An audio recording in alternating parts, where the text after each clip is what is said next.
abakunzi b'amahoro ni ikiganiro mutegurirwa mukongera mugashikirizwa n'umugambi Christian Initiatives for Peace ugizwe n'amashirahamwe Kristo, Maison Lieu d'Espoir, Ligue pour la lecture de la Bible, Union des groupes bibliques au Burundi, Alarme, Campus pour Christ, Transworld Radio Burundi, Monso pour Christ. Kaze mu kiganiro abakunzi b'amahoro.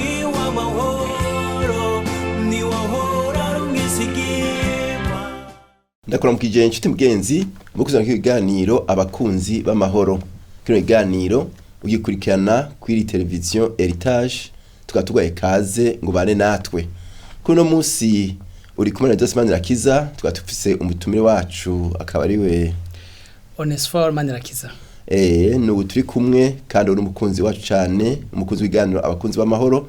Tukabona mu tuganire kuvyerekeye gushitsa ivyo umuntu yiyemeje no gushitsa amasezerano.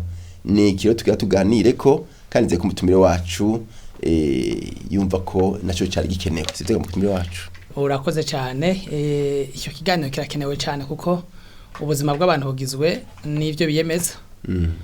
Bukagirwa n'ivyo basezerana. Rero amahoro n'ibindi byose vyenena kuri iyo ngingo ku masezerano. Yego. Turishimikiza umurongo w'ijambo ry'Imana uri mu musiguzi igigabane ca 5 turi ku murongo wa 4 aho havuga ngo ni wasezerana isezerano ku Mana ntutebe kurishitsa kuko idahimbagwa n'ibipfu ushitse ico wasezeranye wopfa mutagira ico sezerana hakusezerana ntushitse. Iri ni jambo ryanditswe n'umukozi w'Imana Salomo. Nuko turi imbere y'iri jambo turi kumwe n'umutumire wacu twaya twijambo umutumire wacu guhera kuri iri jambo wobwirika ariko abadutse yombi. Nobwira bariko badukurikirana ko ubwa mbere umuntu yanditse amajambo n'umuntu w'umunyabwenge. Yego. Umuntu w'umunyabwenge yanditse ibitabo bitari bike hano muri Bibiliya. Yaranditse iki gitabo cy'umusiguzi, yaranditse igitabo c'imigani. Yego. Yaranditse n'igitabo c'indirimbo. N'umuntu urumva ko yanditse bitari bike kandi yagiye aravyandika mu biringo by'ubuzima bitandukanye vyiwe. Uza gusanga mu biringo by'ubuzima ariho yandika igitabo agaca agerageza kuvuga ivyo yize mu buzima. Ibi vy'umusiguzi urabona ko ari igitabo yanditse ariko arahumura amaze kubona utuntu n'utundi. Ugisomye kino gitabo cy'umusiguzi ni igitabo cyuzuyemo ubwenge. Ubwenge bw'umuntu avuga ngo nararavye naragenduje byose nasanze bimeze gutya wowe ugomba yokora gutya. Ni igitabo rero cy'umuhumure kitameze nk'indirimbo ariko cy'umuhumure afise impanuro atanga. Rero aha rero ariko avuga ikintu gikomeye cyane cerekeye ubuzima bw'abantu haba ku Mana ivyo asezerana n'Imana umuntu canke haba ku migenderanire y'umuntu n'uwundi.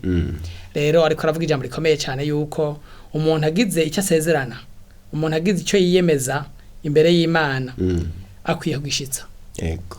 Hanyuma mbere n'imbere y'abantu noca nagurira ko akwiye kugishitsa. Ugiye gusoma mu nyuma avuga ati ntukundira akanwa kawe gucumuza umubiri wawe kandi uzovugira imbere y'umumarayika yuko kwabaye gucorokwa none Imana ninde gushavuzwa n'ijwi ryawe kuki.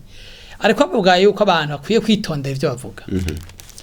Bakabanza kiyumvira imbere yuko bafata icemezo, imbere yuko bagira isezerano basezeraniye Imana. Jencha mvuga nti n'abantu ko ndabona yuko bijana na cyane. Yego. Tugarutse kuri n'amajambo abiri umenga aratandukanye mu Kirundi umenga ntiyumvikana cyane ariko ari kwiyemeza ikintu no gusezerana ikintu bya bitandukanye. Birafise isano. Birafise isano kuko hose n'umuntu avuga icyo azokora. N'umuntu avuga icyo azokora. Yego. Kwiyemeza nkumbure byo bare ahantu habaye ibiganiro canke bariko baragirana abantu basangiye ikintu canke bariko baravugana ivyo bazokora mu wese akavuga ico yiyemeje. Kwiyemeza bigaragaza uruhande rw'umwe wese yagize icyo yiyemeje uwundi yagize icyo yiyemeje hamwe abantu bazoza gusuzuma ko umwe wese yakoze icyo yiyemeje Yego. ariko gusezerana washaka kubikora uwundi atacyo yasezeranye mu gihe ugombye kugira neza umuntu mu gihe ugombye kuvuga icyo ugomba gukora biragaragara ko gusezerana kishobora kuba igikorwa cy'umuntu akoze wenyene atari ngombwa ngo n'uwundi aba yagize nawe icyo akora. Ego. Ni ibinyere byo gusezerana no kwiyemeza. Reka duhere kuri iki kintu cyo kwiyemeza. Murabona ko abantu turafite ibyo dusezerana, turafise ibyo twiyemeza gukora, turafise ingene tugenda aho dukorera n'ibyo turi. Kuko ibyo byose umuntu aba yiyemeje ati jewe nzokora iki n'imbere y'umukoresha umuntu afite ibyo yiyemeza. Mbega kugira umuntu afata ngo kwiyemeza ikintu nuko yumva yagiye kugerageza cyangwa nuko yumva umenga azogishobora. Urakoze. Mu by'ukuri kwiyemeza igituma mbere abantu bavuga ati banza usome kabara akazi ugomba uhabwe. Yego. Canke byari bibikorwa ugomba uzezwe. Banza usome ivyo usabwa urabe yuko uzobishobora. Yego.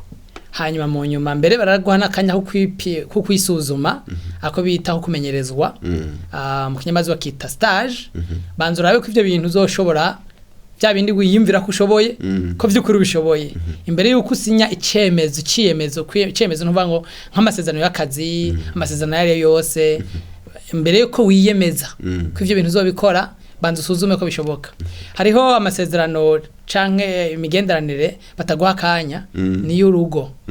Y'urugo niyo migenderanire wiyemeza ivyo utazi ivyo utarabamwe mugabo naho nyene ugiye kuraba abarongozi b'amashengero baba baguhaye akaryo ko gutahura ivyo ugiye kwinjiramwo ivyari byo.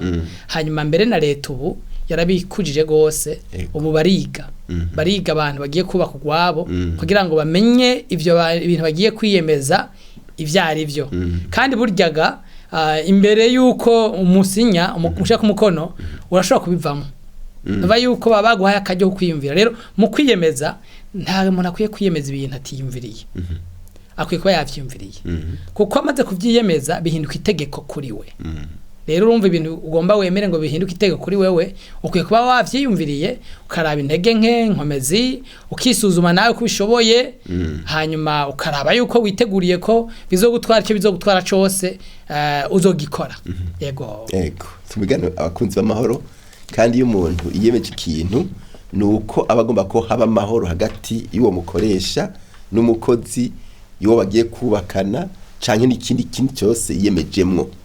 Mbiga muri kwiyemeza biroroshe kuvuga uti jewe si bihurira bivanye n'ibintu biri imbere yawe. Hari usanga akazi kaba kari keza ukarita amafarasi no yagisha mukabona yuko by'ukuri utabishoboye neza reka nshaka ko neza.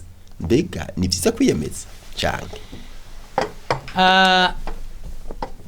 Ni bibi ko umuntu yiyemeza ugushaka kwiwe kutari tutanyuzwe cyane.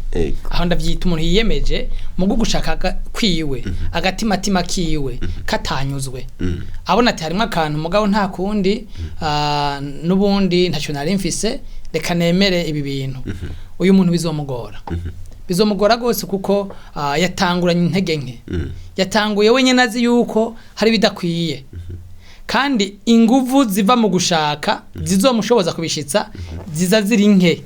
Burya harya ivyo umuntu akora ni inguvu ziwe no kwihangana kwiwe n'umwimbu w'ingene gushaka kwiwe no kunyugwa mu mutima kwiwe biba bishinze imizi gose. Ikitakunyuze ikitagushitse ku mutima no kunyota biragoye ko kigwanirira biragoye ko gipfira biragoye ko kibabarira biragoye ko kibararira inzara. Rero iyo rero umuntu amaje kwiyemeza mu mutima wiwe atari yanyuzwe neza birumvikana yuko no mu gushira mu ngiro azobikora inguvu ziwe ari nkeya nayo agomba kwinanata kubera umutima wiwe biragoye ko awuhemukira. Umutima wiwe nawo ubufisi ibyo wiyimvira n'ingena ubone ibintu. Yego. Aho nyene pastor haro ijambo vuze rinica rikomeye cyane ngo biragoye ko ukibabarira biragoye ko ugipfira biragoye ko ubyihagararira biragoye wo vyagura gato ivyo bintu.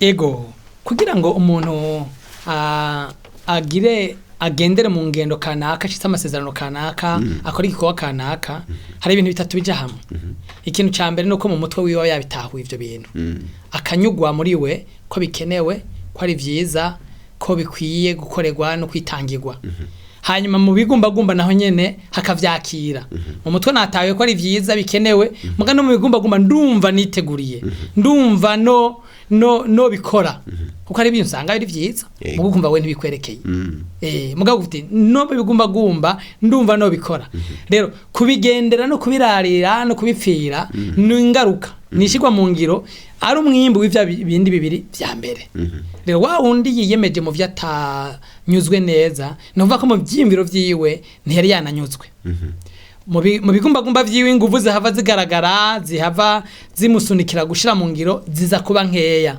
mwishigwa mu ngiro rero abamaze kuba umunyentege nke ntibikunda ko bishira mu ngiro rero hajya abarundi bavango kayice kava mu kanwa kanyeneyo akaraje ababaje umutima akazindura amaguru nico bisigura amaguru akoreshejwe n'ivyiyumviro vyaje mu mutwe hanyuma bikajana no mu mutima ukararuri yumvira amaguru naho abagwaye kubera mutima warayibabaye n'ivyiyumviro vyumvikanye ko ivyo bintu bikenewe amaguru kizinduka sinzi kurabona wateguye kuzinduka nigiki kuvyura sinzi kurabona ko ukangagurika ukagomba kuraba ko isaha yageze kangahe mw'ijoro kandi atani bijya by'ubuhinga bwa none vyikuvyura umuntu atavyakoresheje bibaza ni kubera iki ni kakababaje umutima ni vya vyiyumviro vyanyuzwe ko ico kintu arico na wa mutima wabikunze biza birabwirana mw'ijoro ati vyuka yasezerano vya bindi naho rero mvuga ntibiragoye none umuntu umutima n'umuvyiyumviro vyiwe bidahuriza hamwe kuri ico kintu akava yaciyemejemwe azi ko atarico erega no gushira mu ngiro bizomugora niho haca hagaragara ivyitwazo gituma ntabishoboye iyo utanyuzwe n'ikintu ivyitwazo vyamaho naho mvuga rero ntibiragoye kupfira ikintu ko wihanganira ikintu kutukwiga ikintu umutima wawe n'ivyimviro vyawe bitahurijeko yego nca numva hagaruka ikintu citwa vocation canke ihamagagwa hari isano hagati yihamagagwa canke vocation mu gifaransa no kugushaka kwiyemeza ikintu byose ni birafise isano ni nguvu zo mu mutima zigusunikira gukora ikintu iyo bavuze ko umuntu afise muhamagaro ni nguvu zo mu mutima zifatanye n'impwemu yiwe n'ivyimviro vyiwe zimusunikira gukora ikintu nuba yaranyuzwe mu vyiyumviro ko ico kintu gikenewe umutima wiwe waragikunze uragishigikiye ubu rero yiteguriye kukigenderamwo vyanka bikunda bigora canke vyoroha na yakiyemezo nico mu vyukuri abantu bari bakwiye kwihutira gufata ingingo bataravye yuko biteguriye kuyibamwo ne biraza bisigurira ico kimwe nizo nkomeze z'indani mu mutima zimutuma ashobora gushitsa ashobora kugendera ivyo bintu agomba kugendera canke gukora none abantu tuba turaganirira bariko batwumviriza kumbura bashaka kubaza ati none vy'ukuri ibi byose nkora burya biriva mu mutima wo bafashe kugira ngo bumve ko réellement cece bumve yuko vy'ukuri ivyo bariko barakora bo vyumva gute koko ari byo bahamagari nagomba mbwire wari we wese ko atwumviriza birababaje yuko uko turegwa niko dukura hari gihe turegwa dukora ibintu timviriye kandi iyo ni ngorane mu muco w'iwacu uratandukanye n'umuco namaze kubona mu bindi bihugu aho umuntu bamurera akiri umwana bakamwigisha guhitamwo icyo agomba bakamugaburira bakamuha no gwadafise vyose bafise ingeze ubwoko bubiri bakamucaguza icyo agomba bakamucaguza impuzu agomba kwambara bakarera ivyiyumviro vyiwe guhitamwo no gufata ingingo akiri muto nagiye hamwe umunsi umwe mwiduka muriramwe n'umwana w'imyaka 9 dutonze turiko turariha yasumye nawe nyene afise ibintu bitari bikeya ariko arariha aranatanga baranamusubiza ndagwa mu gahundwe cyane bako nanje umwana wanje w'imyaka 15 biragoye ko ndamureka ngo agende muri mwiduka wenyene ngo agure no kuvuga yuko akiri umwana muto baramwigishije kwigira umwimenyerezo wo gufata ingingo ukurondera ivyo akunda n'ivyo yanka no gusigura igituma atabikunda. Rero birababaje mu muco w'iwacu mu vy'ukuri kuko abantu benshi twarezwe baguhitiramo gushika naho umuntu agera kuba kugwiwe bamuhitiramo bamufatira ingingo abanza kubaza papa abanza kubaza mama kandi agiye kutegeka no kurongora urugo rwiwe nuwa undi nyene agiye kurongora mu kazi nawe nyene ntaragera ahantu yigenga mu vyiyumviro.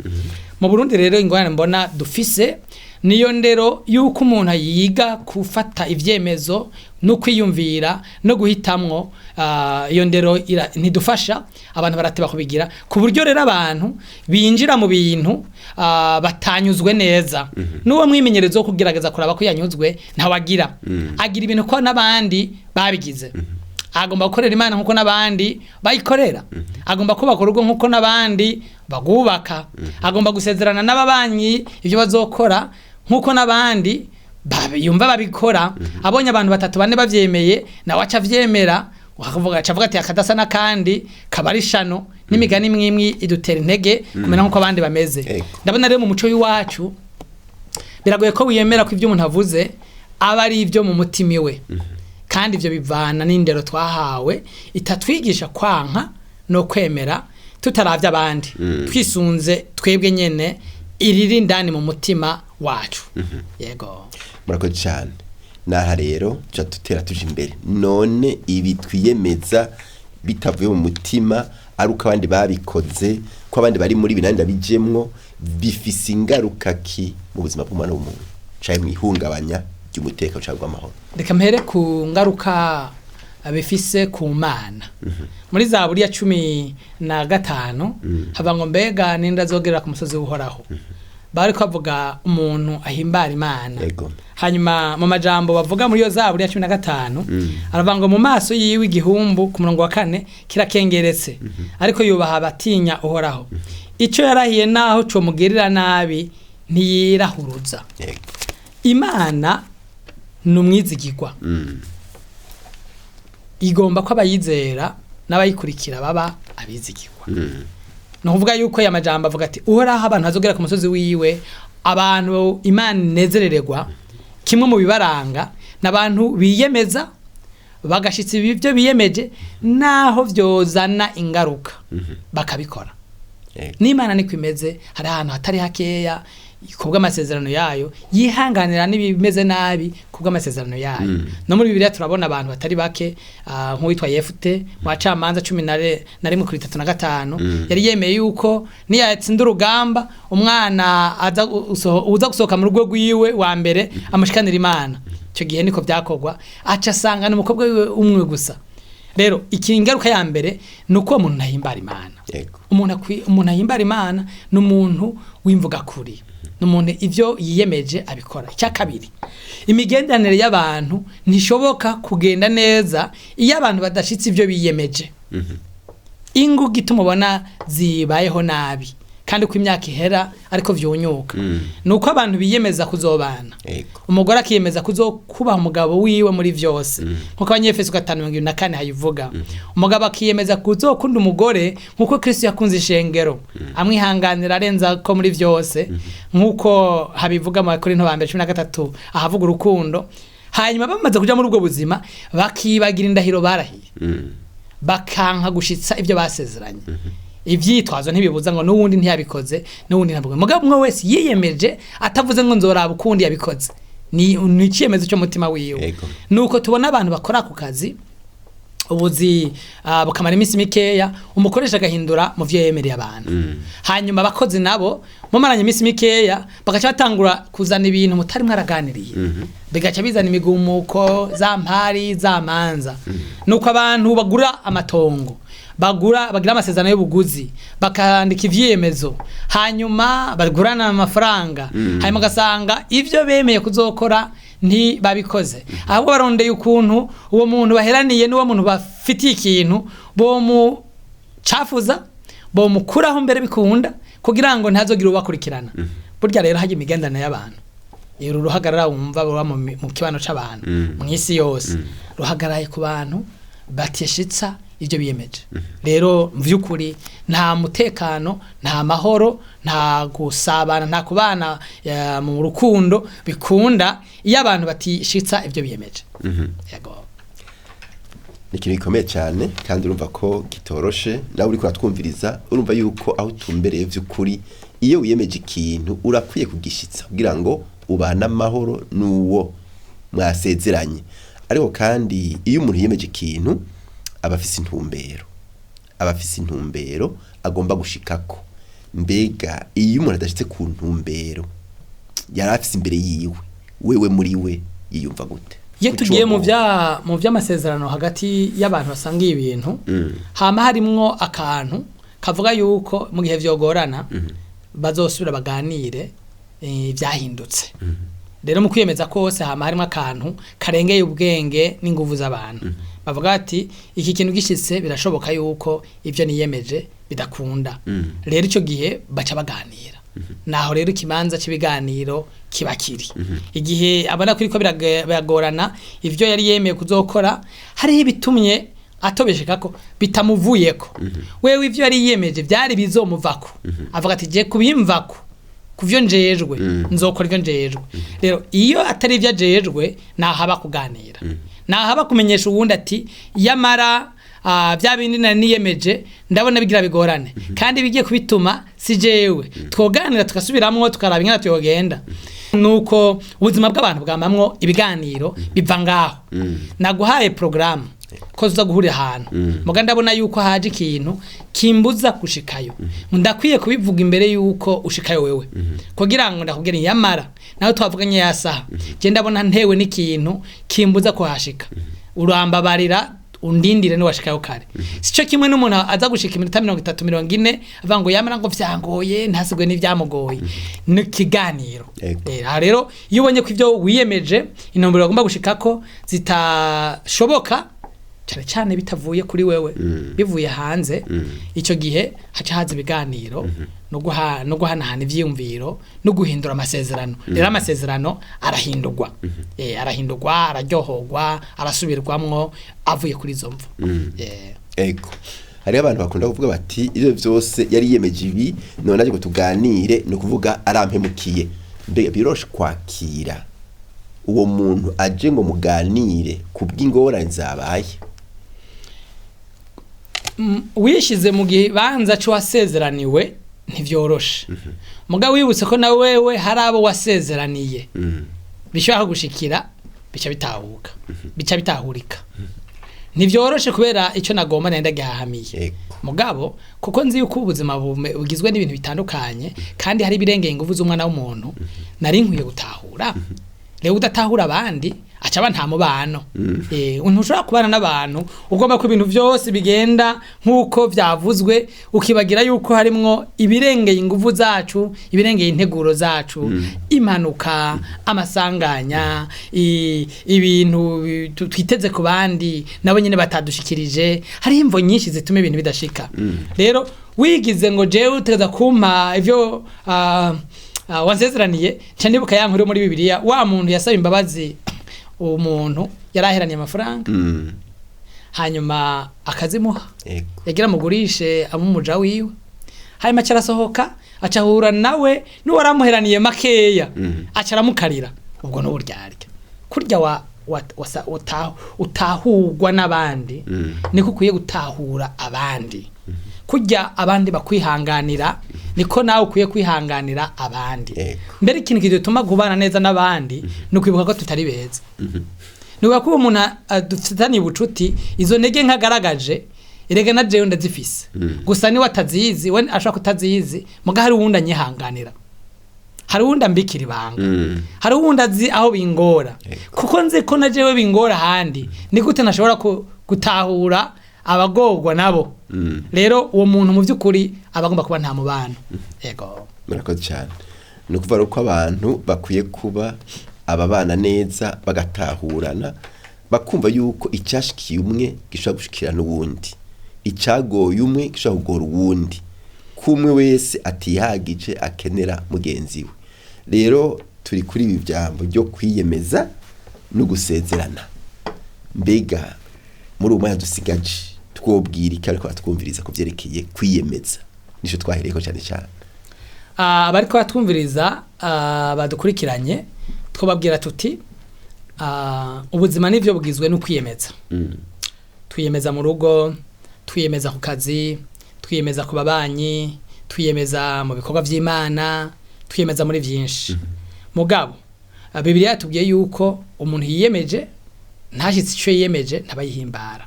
Kandi umuntu adashitse ivyo yiyemeje kiretse igihe bitamuvuyeko n'umuntu adashaka kubana neza n'abandi. Nta mahoro azana nawe nyene ntashaka kuyaronka. Hanyuma ikindi twakuyemo nuko iyo ndero yo kugira kwiyemeza kuzima ni ndero tutahawe cyane mu Burundi. Dukwiye gukuza. Nkwiye kubaza kunyugwa n'ivyo ngira niyemeza. Nkarondera kubimenya. Simfe kugwamwo nyabahururu. Sinze kurabona ahantu abantu batonze ngo mbega muri mu biki. Naje nyandika. None urazi icyo ariko barandikwamwo. Urazi icyo bisaba. Tukwiye kubanza kunyugwa. Bwa kabiri tukwiye kubanza ko tubanza kubikunda. Tukagira guhitamwo. Hanyuma mu nyuma iyo guhitamwo no kunyugwa byajanye neza biraca bitworohera kubahiriza no kuriha ikiguzi ibyo twiyemeje bidusaba tukiriha cyane kuko iyo duhemutse bica byiki ntahe yacu. Rero iyo duhemutse bikici ntahe yacu nta wundi muntu azotwizigira.